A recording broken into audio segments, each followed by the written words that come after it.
খুবই ভালো লাগছে আমার যে আপনারা প্যারেন্টসরা এই টয়টাকে আসলে রেকগনাইজ করা শুরু করছেন এবং বুঝতে পারছেন যে টয়টা আসলে বাচ্চাদের জন্য কি পরিমাণ জরুরি এবং এটা কেন জরুরি এবং কেন আপনারা পছন্দ করছেন সেটা যারা এখনো নেয়নি তাদেরকে আমি একটু এক্সপ্লেইন করি। এখানে এই যেমন এটা কার, এটা অ্যানিমেল এরকম বিভিন্নভাবে ৪ টা কিন্তু ধাপ, ধাপ রাখা আছে। সো এই যে এগুলোকে কিন্তু এলোমেলো করতে, হ্যাঁ? এলোমেলো করে আপনি কিন্তু এভাবে রেখে দিলেন।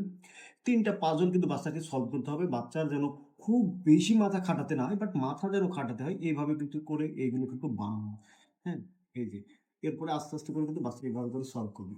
সো ৪ টা পাজলই কিন্তু আপনারা নিয়ে নিতে পারেন। বাচ্চাদের জন্য প্রাইসও খুবই চিপ। প্রত্যেকটা সিঙ্গেল, সিঙ্গেল চাইলেও আপনারা নিতে পারবেন। জাস্ট বাচ্চাদের বেটার ডেভেলপমেন্ট, বাচ্চাদের পাজল সলভিং, পাশাপাশি বাচ্চাদের ব্রেনের যে ব্যাপারটা বা ব্রেনের ওয়ার্কআউটটা এই খেলনাটার মাধ্যমে কিন্তু একদম পারফেক্টলি হবে। সো খেলনাটা আপনার বাচ্চার জন্য নিয়ে নিতে পারেন।